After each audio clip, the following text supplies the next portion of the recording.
Something unimaginable just happened. Canada, America's oldest ally, its northern twin, its economic lifeline, has just sided with China in a move that stunned Washington, rattled NATO, and redrew the balance of power overnight. For over a century, the United States treated Canada as its reliable neighbor, loyal, predictable, and always ready to follow the American lead. But not anymore. After decades of being pushed around, Prime Minister Mark Carney just did what no Canadian leader before him dared to do. He broke free. And in doing so, he didn't just defy Donald Trump, he rewrote the playbook of global politics. This isn't just about trade, tariffs, or taxes. This is about pride, sovereignty, and a nation that got tired of being treated like a sidekick. Because when Trump hit Canada with punishing 100% tariffs, Carney didn't kneel, he flew straight to Beijing. And what happened next turned a simple trade dispute into a continental rebellion. Welcome to Northern Pulse, where we break down the real stories shaking our world, the ones the headlines won't tell you. This is the story of how Canada struck back and why America never saw it coming. It all began with a single stroke of Trump's pen, a signature that would ignite one of the biggest economic rebellions in modern North American history. From the Oval Office, Donald Trump announced a 100% tariff on Canadian exports: steel, aluminum, automobiles, even timber. Overnight, the products that kept both economies running suddenly doubled in price. Factories in Ontario and Alberta froze shipments. Workers panicked. Washington called it America first. But in Ottawa, it felt more like economic blackmail. Trump's message was clear: Canada would bend or it would break. He believed the neighbor to the north had no choice, that the U.S. was too big to challenge, too powerful to resist. But he misread his opponent. Prime Minister Mark Carney wasn't the typical politician. Calm, calculated, and trained in global finance, he understood leverage, and he knew when to flip it. As the tariffs crushed local industries, Carney saw something few others did: a window for independence. Standing before Parliament, his tone was steady but unyielding. Canada cannot be a hostage to someone else's tariffs. We will defend the interests of our workers and our companies. It wasn't just a speech, it was a declaration of war against economic dominance. And while Trump took to social media boasting that Canada would come crawling back, Carney stayed silent. Behind closed doors, he wasn't planning a retreat, he was planning revenge. Because what Trump saw as a show of power, Carney saw as an opportunity to change Canada's destiny. And in the days that followed, as U.S. tariffs began strangling Canadian industries, a quiet operation began, one that would reach all the way to Beijing.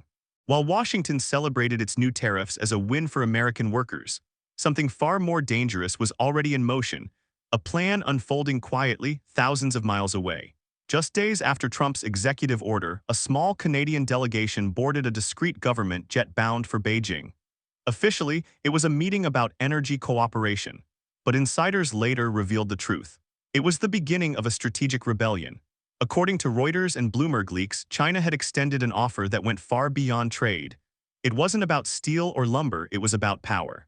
Beijing proposed a sweeping partnership, long-term contracts for Canadian natural gas, uranium, and agricultural exports, in exchange for billions in investment and access to Asian markets. For Prime Minister Mark Carney, it was a test of loyalty versus survival. Washington expected obedience, but Beijing was offering liberation.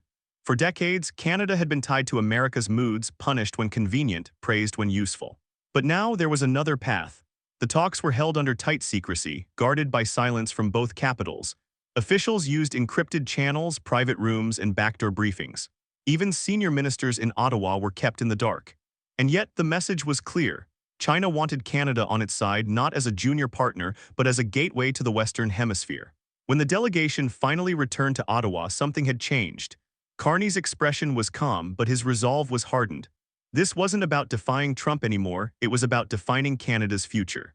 And within days, the entire world would learn that the quiet flight to Beijing wasn't just diplomacy. It was the first move in a continental power shift that would shake Washington to its core. When Mark Carney finally stepped up to the podium in Ottawa, the air in Parliament was electric. Cameras flashed, reporters leaned forward, everyone sensed something historic was about to happen. Carney's voice was calm, almost too calm for what he was about to say. He didn't start with blame, he didn't even mention Trump by name. Instead, he spoke of dignity, sovereignty, and choice. Canada will not be dictated to. We will chart our own course. Those words echoed through the chamber like a thunderclap. For the first time in decades, a Canadian leader had openly broken ranks with Washington, and he wasn't apologizing for it. The reaction was instant. Parliament erupted in applause.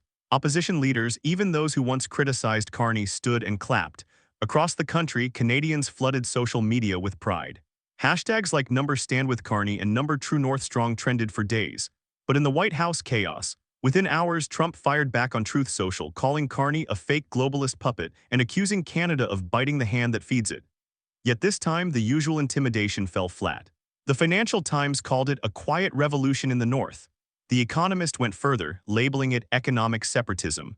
Behind the diplomatic language, one truth was clear. Canada had crossed a line that could never be uncrossed. For years, Washington believed Canada would always comply. Now, its most loyal ally was turning into its biggest headache.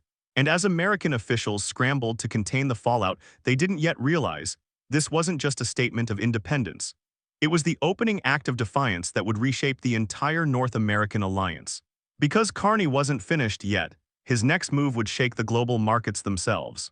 Just when Washington thought Canada's rebellion was symbolic, a passing show of defiance, Beijing made its next move.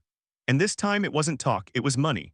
According to leaks from Bloomberg and Reuters, China offered Ottawa a multi-year resource contract worth over $200 billion, one of the largest energy deals in modern history.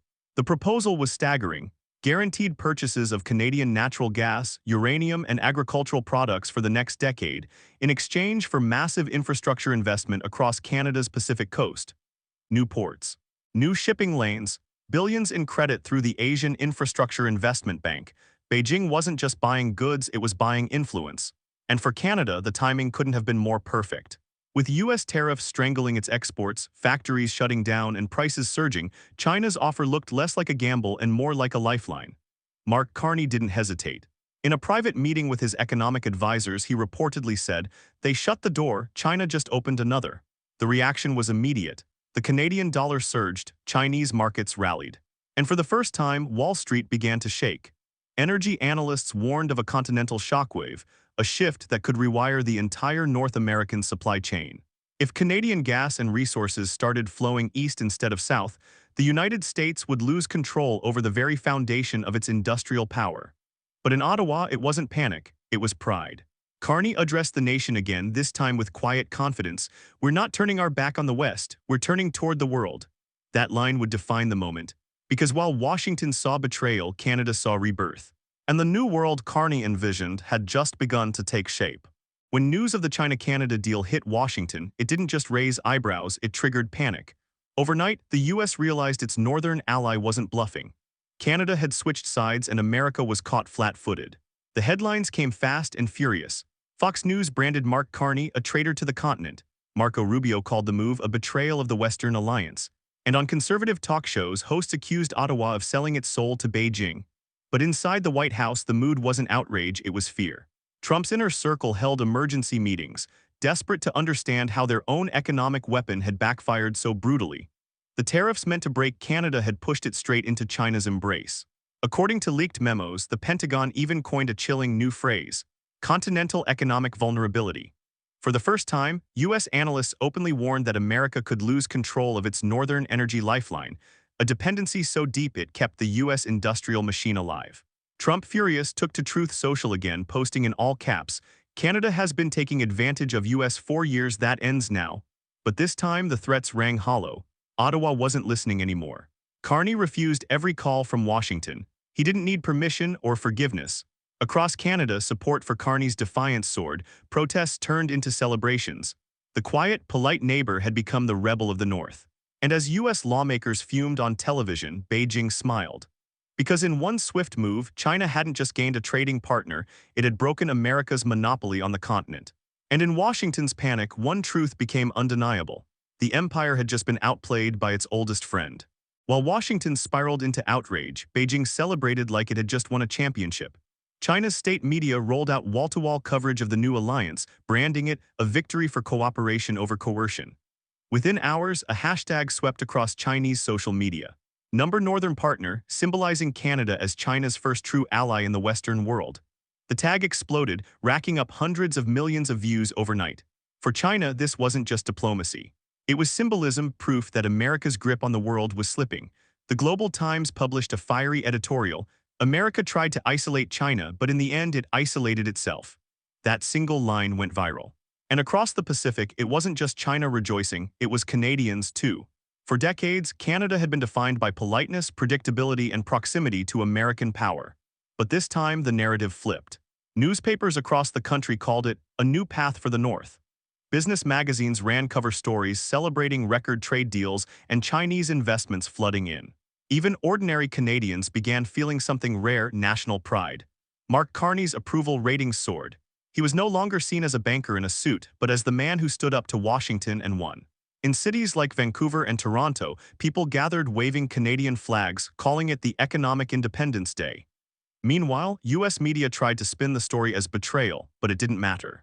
Because for the first time in modern history, the world wasn't looking south for leadership, it was looking north. And while Washington talked of punishment, Beijing and Ottawa were already preparing their next step, one that would quietly rewrite the balance of power across the entire continent. But behind the celebrations and headlines, something darker was brewing. Because while Canada was gaining independence, it was also walking straight into the center of a storm, trapped between two superpowers with very different agendas.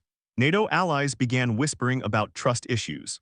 Reports from The Guardian revealed that Brussels was quietly discussing whether to suspend Canada's access to classified NATO intelligence, afraid that information might find its way to Beijing. In European corridors, the phrase "security breach by friendship" started circulating. Meanwhile, in Washington, panic deepened. For generations, America had relied on Canadian oil, gas, and minerals to fuel its economy. Those resources were the silent heartbeat of US industry, the invisible veins that kept factories alive. Now that supply chain was being redirected east toward China. The Pentagon issued an internal memo titled "Loss of the Northern Flank." It warned that if China gained control over Canada's export routes, the US would face continental vulnerability, a term never used before in American defense planning.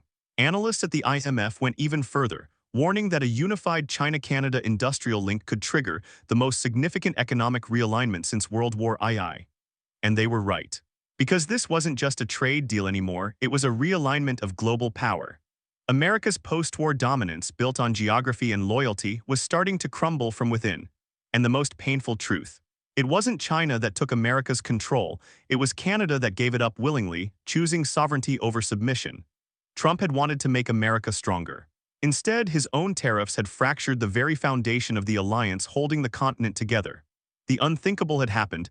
The empire's northern shield was gone.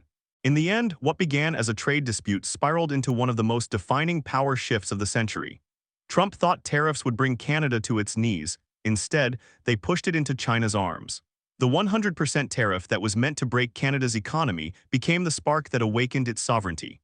Mark Carney, the quiet technocrat once dismissed as a cautious banker, emerged as the man who rewrote Canada's place in the world. He didn't shout, he didn't threaten, he simply acted. And in doing so, he changed everything. The United States, for the first time in modern history, watched its closest ally walk away, not in anger but in clarity. Canada wasn't rebelling for attention, it was reclaiming independence that had been quietly eroded for decades. Across the Pacific, China gained what it could never achieve through diplomacy alone: legitimacy in the Western Hemisphere. Across the border, Washington realized it had underestimated the power of quiet defiance. The old world order, where America led and everyone followed, was crumbling, one trade deal at a time.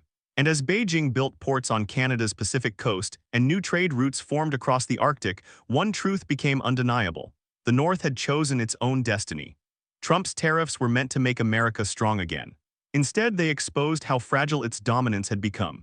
Because sometimes power doesn't fall with explosions, it fades in silence, replaced by those who dare to act. This was Northern Pulse, bringing you the stories that define the shifting balance of our world.